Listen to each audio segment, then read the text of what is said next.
With The Boys finally airing its fifth and final season around 10 days ago, as of the making of this video, I wanted to read the comic to see the differences from the show and to understand why so many people call it a bad comic. So let's dig in. Just like the show, the comic starts with Huey and Robin, although this time they're Scottish and at a children's fair. As Robin confesses her love for Huey, they share a kiss, and just like that, Robin is gone, leaving Huey in shock, holding nothing but Robin's arms. The rest of her body is crushed against the wall from a behemoth of a villain thrown by none other than the A-Train. "Out of the way," A-Train shouts as he runs by Huey. Aside from minor things like Huey and Robin being Scottish, this is the first major change that the showrunners at Amazon made. I think this is a good choice because this sort of makes A-Train directly responsible for Robin's death as opposed to him throwing a villain, which I think can somewhat give him like a sense of deniability as if he didn't mean to do that. Now, across the pond in the U.S., Billy Butcher is looking to get the boys back together. It's unclear as of right now what happened in the past, but the boys, minus Huey of course, were already a team operating at one point to keep Soups in check. During a conversation with a man named Kessler, Butcher learns about Huey's story and what happens to Robin, and he finds himself with a new recruit. Meanwhile, back in Scotland, just like the show, Huey seems to be completely checked out.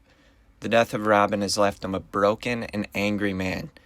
When the Vought representatives visit him at his home, he refuses to even look at them, speak to them, or, of course, take their money. Huey makes his way down to a local park. It's not fair. It can't be. It was all going right for me for once. As he begins to break down, we see Butcher seated on the bench next to him. The Frenchman sits alone at a cafe, thinking about an old lover when three men start to harass him, calling him things like a surrender monkey. And in a split second, Frenchie headbutts the first man quickly and hooks the second. He disposes the third man, and Butcher walks in. The two embrace and leave the cafe. Now standing across the street from a small house, Butcher watches as a little girl knocks on the door. The men inside open the door in hopes of scaring the little girl off, and when one of the men consider doing something especially vile, the little girl attacks and mauls each man one by one. Back at the park with Huey, Butcher lets Terror have his way with another small dog. After that grotesque display of dominance, the two men begin to walk and talk. Butcher reveals to Huey that he knows what happened to Huey and how he didn't take the money. They walk and talk until the sun goes down, wandering the streets of Scotland, with Butcher saying A-Train laughed about what happened to Robin. Huey is enraged. Butcher uses that rage to make his pitch to recruit Huey, though he isn't entirely sure about it, even considering what happened to Robin. So Butcher offered him to come to the States and see what they do to make a decision later on. Back in New York, Butcher pays Marvin, aka Mother's Milk, a visit to recruit his final member. Just like the show, MM isn't interested at first, citing his community work and his daughter Janine as the reasons why. Though Janine is much older here, being in a rebellious phase and hanging out with gang members.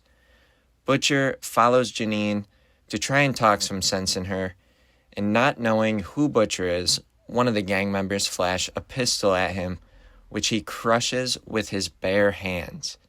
Here in our first look at the Seven's floating HQ, we see Homelander showing Starlight around.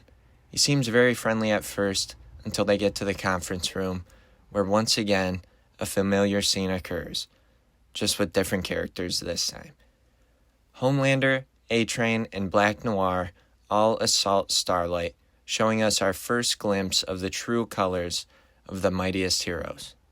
Just like the show, Starlight can be seen throwing up in the bathroom after her assault. She comes out of the bathroom to see Queen Maeve, who also proves she is not who she seems to be. After spending a little while in New York, Huey, Butcher, and the boys take on their first challenge, the Teen Titans, the Teenage Kicks. Butcher leaves to go have a conversation with his bosses and leaves the boys to do their work, where they witness all types of debauchery and sexual deviancy. Back at the 7 floating HQ, the team has an official meeting where we can see another glimpse of just how shallow all of the soups seem to be. Starlight has an opportunity to give a short speech during which A-Train would make slurping noises at her. Though this seemed to go unnoticed at the time, Homelander would later catch up with A-Train in the hallway, telling him not to do something like that in front of a Vought representative again, and he threatens to laser eye A-Train. This is the first time we see comic Homelander demonstrate any sort of his powers, and I just thought that was a cool panel.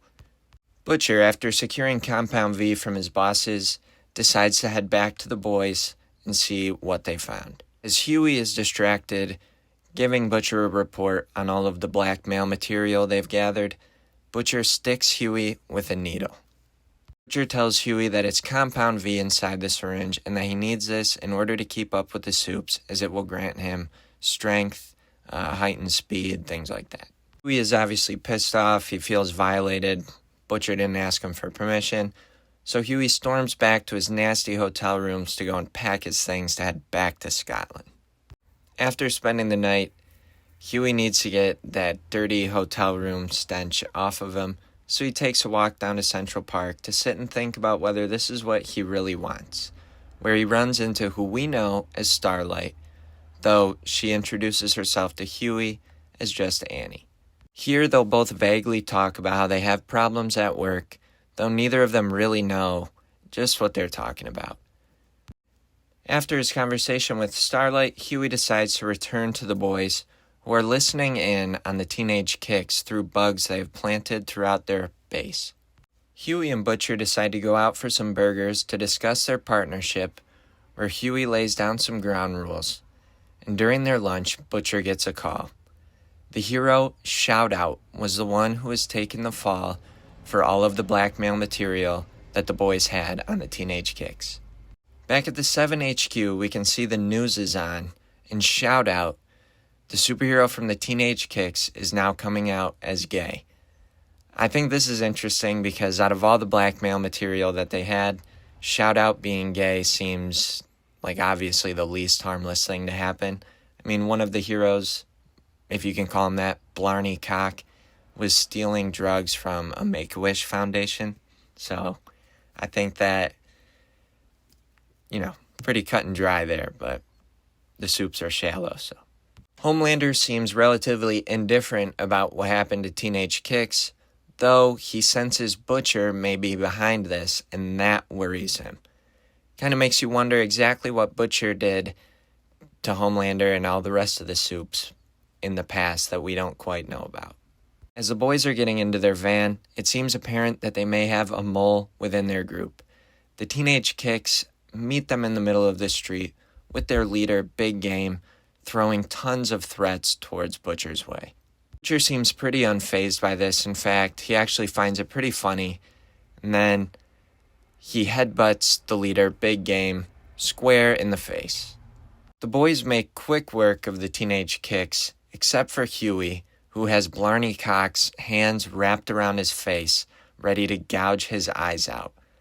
Huey snaps and shoves his fist straight through Blarney Cock's chest, killing him. This shocks the battlefield for a moment, allowing Shout Out to zap Butcher in the face. This doesn't do much, of course, except for piss Butcher off. He decides to rip both of Shout Out's thumbs off. For some reason that I don't quite understand, a hamster appears out of Blarney Cock's pants, and despite everyone's pleas for Huey to just leave it, he decides to adopt it. Although Huey wasn't supposed to kill any of the Teenage Kicks, Butcher and the rest of the boys seem pretty unbothered by it. What really bothers Butcher is the funeral that comes to follow, a propaganda-filled spectacle with the vice president and plenty of other superheroes present to spread the lie that Blarney Cock died fighting something called time terrorists rather than dying in the street trying to kill an innocent man. After a little bit of reflection, Huey tells Butcher that he has to go. He doesn't necessarily want to face any punishment or prison time for killing Blarney Cock, but he doesn't want to be put in the position where he may have to kill someone again. This is where Butcher gives us a little bit of insight into his origin story. A Soup, one of the 7, seemed to have assaulted Butcher's wife. He was unaware of this fact until one day a baby ripped its way out of her stomach, floating in the air. This is the first time that Butcher really pulls back the shade, giving us a glimpse into the man that's behind this big, raging bully that we've seen throughout this whole comic so far. On the news for Starlight's reveal as the next member of the 7, we see she's wearing a much more sexualized costume, which she seems very uncomfortable in. We see this universe's version of the Batman, Tech Knight, in a therapist's office. I'm not sure how much I can say, but he expresses that he's dealing with a problem violating any random hole that he sees, regardless of what it is, animate or not. This issue gets so bad to where he has to fire his sidekick, Ladio, before doing something really, really degenerate. Butcher gifts Huey one of the boy's trademark trench coats before walking into a comic shop to introduce him to a man named The Legend, who is a comic expert. In this universe, comic books are used as tools of propaganda to tell tall tales of what Soups may be doing, like fighting crime or saving the universe, although it's all fake. During this interaction, The Legend asked Butcher to investigate the death of his sister's grandson, who he believes was in a relationship with the superhero Swing Wing. Hey guys, it's Scott. Welcome to the channel. If you made it this far, thank you for watching. I'm not really sure if I'm going to make a part 2 on this video, just because The Boys is a really hard read. I think I might finish it in my own time, but I'm not in any rush, as it really leaves you with a bad taste in your mouth. However, I have been reading through DC's post-crisis through the perspective of Robin, being Tim Drake. So if you guys are interested in that, I'll be logging that soon. Thanks for watching. See you guys.